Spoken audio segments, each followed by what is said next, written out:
గుమ్మడి నరసయ్య కూడా ధరణి బాధితుడే. తన 2 ఎకరాల భూమి ధరణిలో చూపించడం లేదని 2 ఏళ్లుగా తిరుగుతున్న మాజీ ఎమ్మెల్యే సెక్రటరియట్ లో రెవెన్యూ మంత్రిని కలిసి పరిష్కరించాలని వినతి.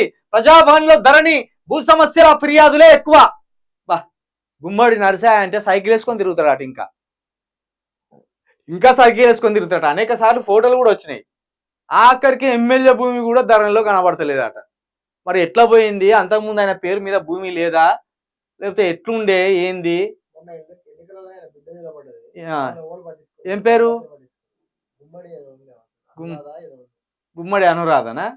మరి ఎమ్మెల్యే అంటే కనీసం ఒక 200 కోట్లు ఉండాలి ఎమ్మెల్యే అభ్యర్థికి.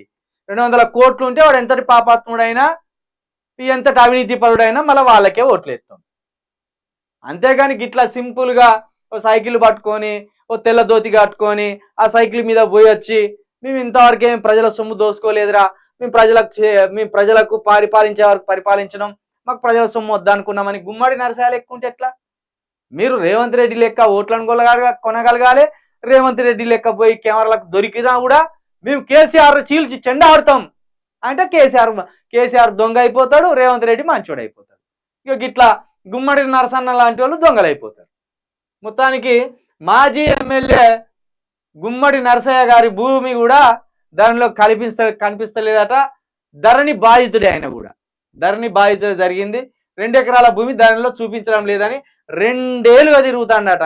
మీరు ఒక ఎమ్మెల్యేకే న్యాయం దొరకలేదు. కలెక్టర్లు ఎమ్మెల్యే ఫిర్యాదును, మాజీ ఎమ్మెల్యే ఫిర్యాదును కూడా కనీసం కలెక్టర్ సరి చేయవలసిందే.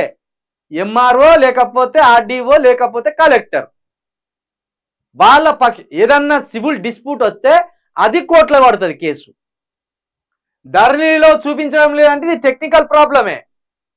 ఈ టెక్నికల్ ప్రాబ్లాన్ని, టెక్నికల్ సమస్యలను, సాంకేతిక సమస్యను పరిష్కరించవలసింది ఆర్డీఓ లేదా కలెక్టర్. ఎంఆర్ఓ నా చేతిలో లేదా. అప్పుడు ధరణికి లాగేసిందట కదా. ధరణికి లాగేయడం వల్ల అది ఎక్కడ ఉంటుంది? ఎంఆర్ఓ దగ్గర ఉంటుంది. ఆ ఎంఆర్ఓ ఒకవేళ నా చేతిలో లేదంటే మళ్ళా కలెక్టర్. లాకేయడం అంటే ఏంది? ఆ సైట్ కనపడకుండా చేయడం, సైట్లోకి మనం ఎంటర్ కాకుండా చేయడం, అంతే.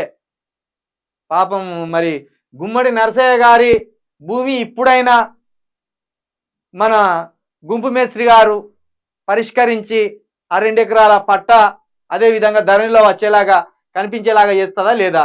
ప్రజావానికి కూడా దరఖాస్తు పెట్టుకున్నాడు మాజీ ఎమ్మెల్యే.